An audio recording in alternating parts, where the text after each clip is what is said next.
Hello, 5.2 is on factoring polynomials. Some of this is going to be familiar and some of it is going to be new.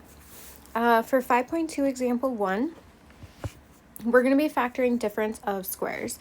So that's when you're going to have two perfect squares that you are subtracting. So it's really important that you are doing subtracting. If you are adding, those ones are not going to be factorable when they are perfect squares.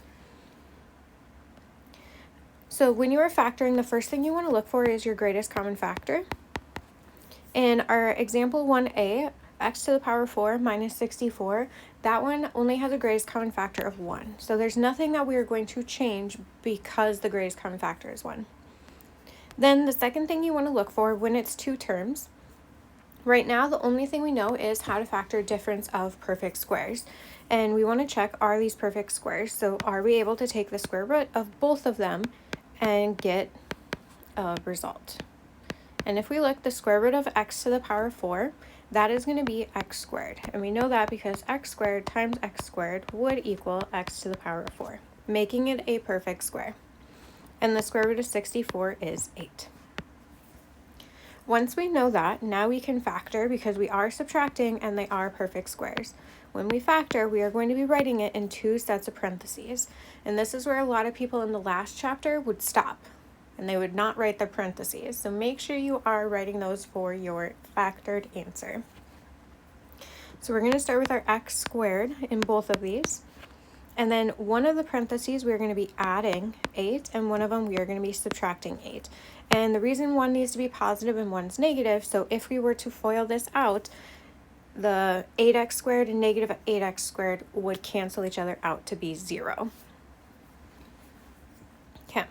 After you factor it, because we had x to the power 4, now our first term in each of these parentheses are also a perfect square. X squared is our perfect square. So we need to double check that we don't have another pair of perfect squares that we are subtracting, because those can be factored even further.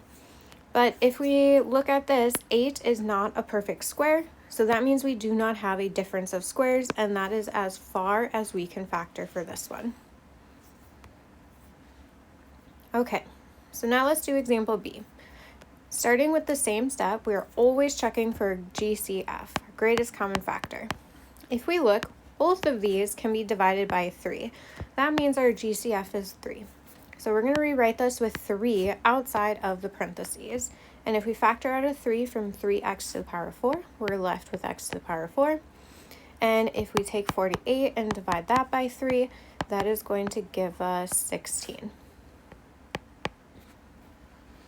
This part will be on the calculator portion of the test, so if you need help finding those common factors, you can use your calculator to help you figure that out. Okay, so now that we have our GCF factored out, we are going to look. Now we have two terms inside of the parentheses. We're checking right now, do we have perfect squares? And we already went over that x to the power 4 is a perfect square. And if we check 16, 16 is also a perfect square because we would get 4.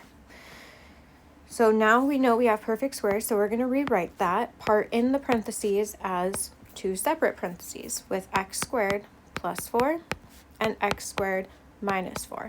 The important thing is you have to make sure you write this GCF in front because we are only factoring, we're not solving, so we have to make sure we keep that up front. So you cannot lose that. Okay. Now that we factored, we need to, again, because we have an x squared in both of these, we need to check, do we have another difference of squares? The first one we are adding, so that set of parentheses right here, we cannot factor that any further because they are perfect squares, but we're adding. Then the second parenthesis over here on the right, x squared minus 4, those are both perfect squares again. So the square root of x squared is x, and the square root of 4 is 2. So this parenthesis over at the end can be factored even more. The 3 and the x squared plus 4, those are just going to stay the same because we can't factor anything else out of those. So then this last part would be x plus 2 and x minus 2. This would be our completely factored answer. Okay. So when you have two terms at this point, we're going to start with our GCF, check if you have a difference of squares. If you do, you're going to factor that. And then after you factor your difference of squares, you're going to check one more time if you have another pair of difference of squares. All right. So this last example, you can go ahead, try it on your own, and then you can jump to the end of the video, or if you want another explanation, you can walk through it with me. So first thing we're going to look at is our GCF. If we look, 16 can be divided by 16, 2, and 4, but 81 can't be divided by either of those, or any of them. So that means our GCF here is just going to be 1. So nothing changes. We have two terms, so now at this point we're going to check, do we have perfect squares? So we're going to take the square root of 16x to the 4, and the square root of 16 is 4, and the square root of x to the 4 is x squared. So that one is a perfect square. And then we take the square root of 81, and that equals 9. So right now we do have a difference of squares, so we can factor that into a 4x squared plus 9 and a 4x squared minus 9. Now, after you factor a difference of squares, with polynomials, you need to check, do I have another difference of squares?